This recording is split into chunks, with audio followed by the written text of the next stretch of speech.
Hey guys, welcome back to another YouTube video.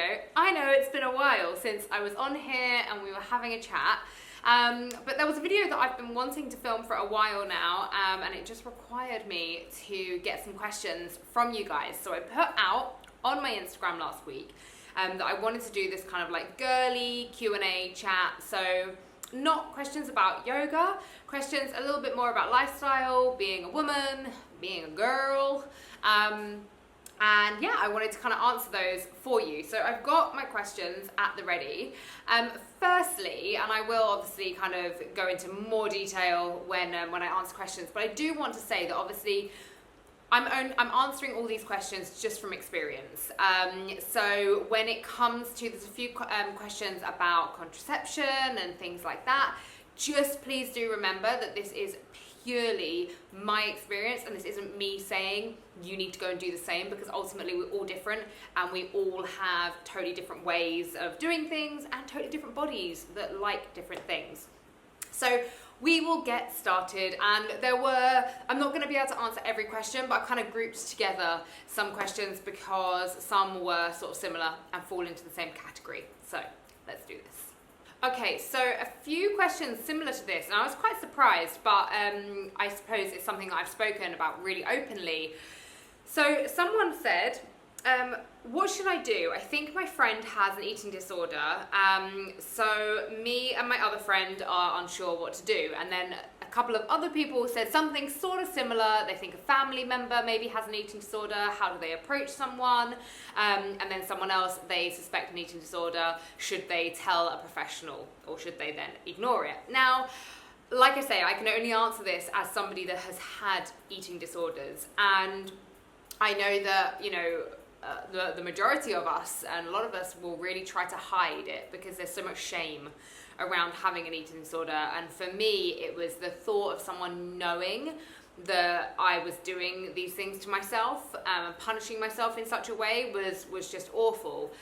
But my best friend did actually figure out that I had an eating disorder, and she told, I believe, well, the first thing she did, which I actually think was really, really good, is that she actually printed out some things that she found online, some articles about it. And so she kind of approached it in quite a kind of more clinical way. She kind of came to me and she was like, look, I don't want to make you feel uncomfortable, and I don't want to assume that I know everything you're going through right now, but I have seen this happen, and I just want you to know that I'm here for you.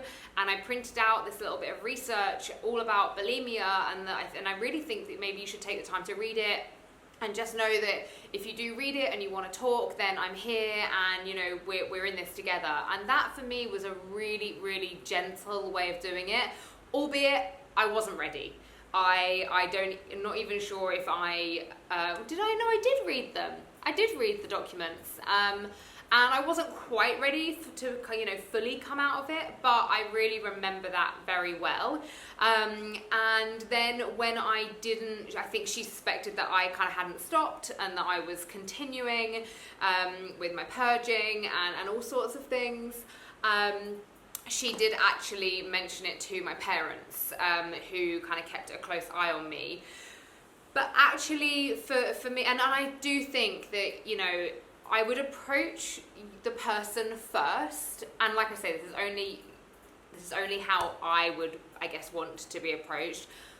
Rather than telling someone else, I would approach the person first and let them know that you're there for them, and that you can kind of hold space for them to sit and chat, and, you know, if there's anything they want to open up to you about, then, you know, if you're happy to be that friend, you're happy to be that support for them, then I would do that first. And from there, you can then say to them, look, you know, this isn't something that you and I can figure out together. You know, maybe you need professional help, and maybe I could, you know, make some calls or do some research for you, or I can, you know, come with you to the doctors or the counselors or whatever it is. So that's kind of the way that I would go about it. But it's, you know, look, it's never going to be easy, and it's such a raw and tough subject to broach. But you know, in the long run, in the long run, your friend or your family member will be so grateful that you cared enough to show that support, even if they push you away at the beginning. And then pushing you away is only because, you know, they're scared. It's all coming from fear. So just know that, and just keep being there for them, and be gentle with it. Okay, so lots of questions about dealing with heartbreak, lots of people kind of, you know, having breakups, and just wanting to know, you know, how to get through it. Again, we are all such different beings, and we all deal with things in different ways. And also, just to say that you can still be just because you maybe even did the breaking up, you can still be heartbroken. You know, that was a situation for me. I broke up with my ex, but I can still be heartbroken, and I still need to grieve the relationship. So no matter which way round, or whoever you are in that kind of relationship, just know that you deserve that time to grieve. And even whether or not it was a good or a bad relationship, if it was good, then of course you're grieving kind of something that you lost that you know wasn't right, but it's still, even though it's not right, it's still really heartbreaking and sad to have lost it. And then, you know, even when we know that we're in relationships that aren't necessarily, maybe it wasn't healthy for you, maybe there was manipulation, or I don't know, all sorts of things that could be happening in a relationship, you're still okay to grieve for that loss of that person in your life, just because, even, you know, maybe someone wasn't nice to you. You know, I've been cheated on in the past, like my past partners, and that's so hard to feel so heartbroken and angry at the same time. But really, all I would say is spend time with good people that bring you joy, open up to friends, journal. Journaling is the best thing that probably ever came into my life. And yeah, surround yourself, you know, with people that make you smile. Be active. You know, when we use our bodies for movement, and we either work, it doesn't have to be going to the gym to work out, but we're doing some form of exercise, we're releasing endorphins, which are our happy hormones. So I would say that movement that you enjoy, so whether or not that's like a sport, or maybe it is going to the gym, maybe running, yoga, dancing, whatever it is, do more of that. Do more singing, even if you're not a singer, you know, those kind of times that make you feel uplifted when you're just in the kitchen, you've got the music on loud, and everything just kind of for a split second feels really, really freaking amazing. More of those moments, those little tiny glimpses throughout the day where you feel good in amongst the heartbreak. And then slowly but surely they all start to knit together, and you start to just feel better longer term. So for anyone that is going through heartbreak, my heart does go out for you, because I know how hard it is. I have been heartbroken more than once in my life, and it's so tough, but you know, let it all out, release it. Don't be ashamed to cry, don't be ashamed to be sad, and ask for support when you need it. So contraception was a really big one, and I'm not going to go into too much detail and information on this, just because, like I say, it's a kind of tricky one, whereby I don't want to be giving kind of what could be seen as medical advice when I am absolutely not qualified to do so. Personally for me, I have the copper coil. That is my contraception. That's the method that I chose. I decided that I did not want any hormones, any extra hormones kind of added to my body. I didn't really like taking the pill. I didn't enjoy, you know, that just kind of not knowing what was going in and what was going on. And then, in all honesty, the doctors actually pushed me quite a lot, you know, questioned me quite a lot over why I didn't want the Marina coil, which is the one that has hormones. But still, stand by what I said before. I just didn't want that kind of like extra. I just wanted what was in my body to be kind of, I say natural. Copper is not natural to be in my body, but not kind of added medication, as it were. So that's what I went for, and I've had it now for 2 years. And I love it. It's fine. It's great. I don't notice it's there. Having it put in was painful. I mean, I'd probably say the cramps like in the 24 hours after were the more painful part.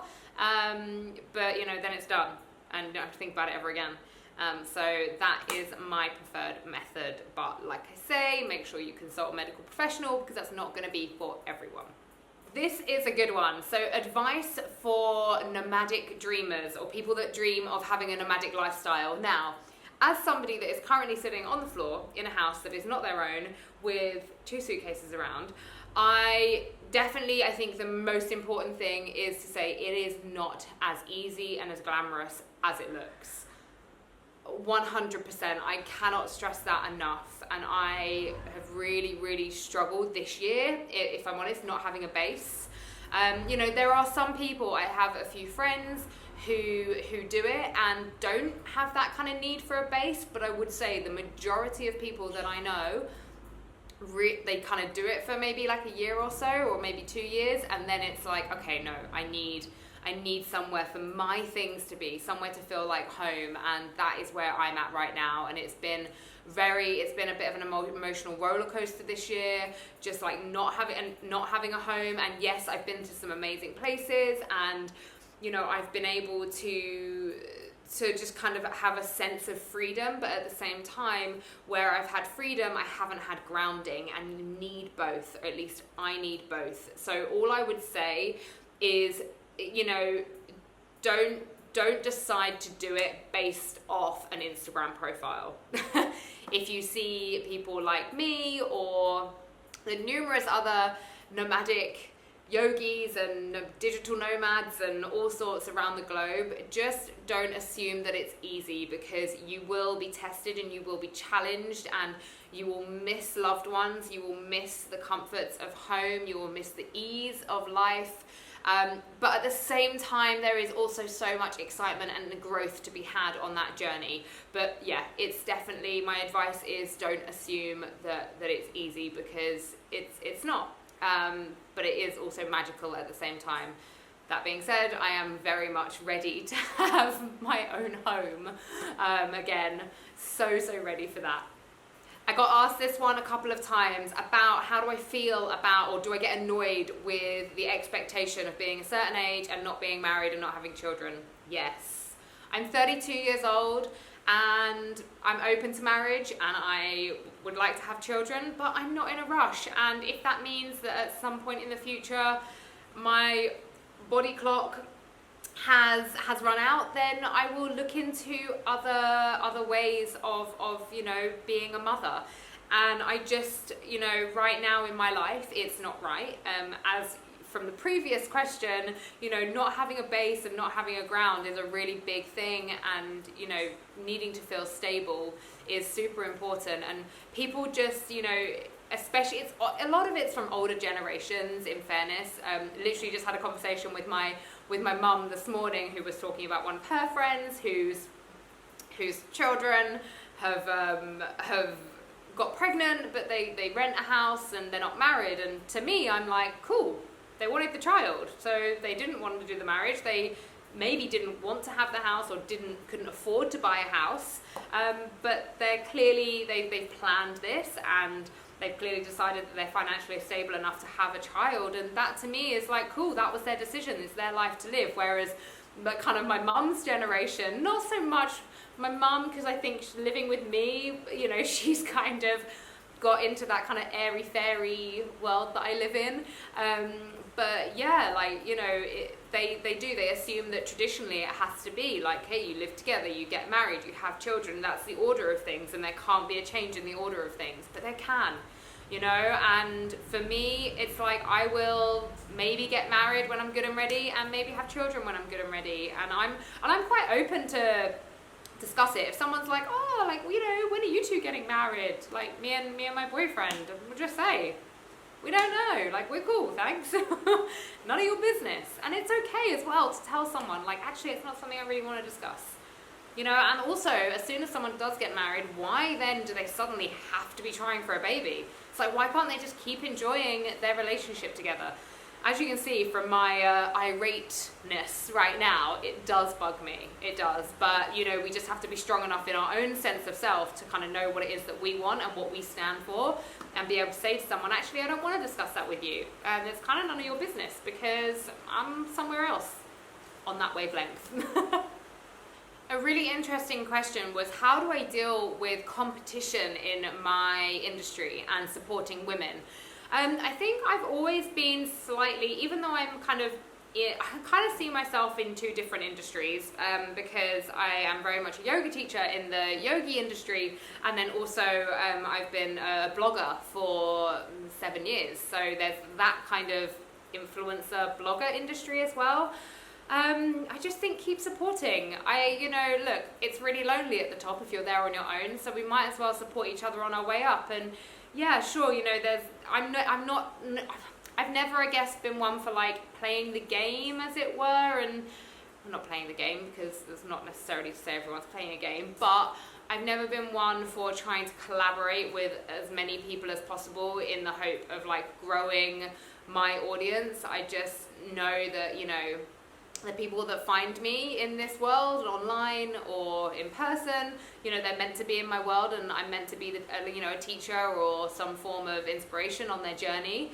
And maybe they're with me for a long time, maybe they're with me for a short time, and I'm really okay with that. And there was a time when blogging for me was, and my yoga teaching wasn't as big a part of what I'm doing, and I got so sidetracked with numbers and comparison with other people in my industry, and then just realized how much energy I was wasting. So much energy just being wasted.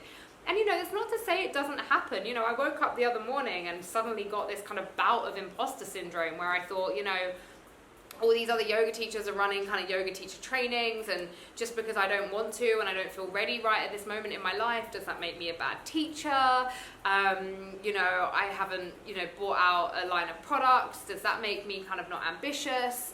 But no, it doesn't. It just makes me me and them, and they're still doing an amazing job, and they're filling their space in this industry, and I'll fill my little space in this industry. And I guess that's kind of how I see it. But it doesn't mean to say that I don't get the odd few moments of feeling overwhelmed and feeling like, feeling those moments of comparison. So yeah, we all get it, but as women, we have to support each other. We really have to keep supporting each other. It's so important that we do it, and we feel into a space of kindness and support, and love for one another.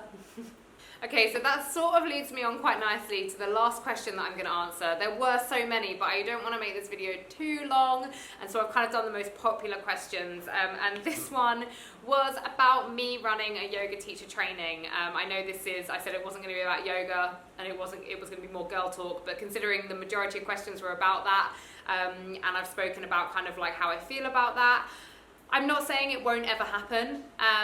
Maybe in a couple of years, being a leader or part of a yoga teacher training is something that I would want to do. Then yeah, maybe I would team up with someone and do it. But right now in my journey, I'm just still on my journey. I'm still like meandering down my path, and I'm still figuring out, who I am and what it is that, I love my teaching, and I love sharing, my passion with you all. But before I teach people to become teachers, I really want to just feel kind of solid and set in what it is that, who I am, and yeah, where I'm heading. I don't know. Ultimately, I'm just not ready. And maybe I will be, and it will be something I do. Maybe it won't.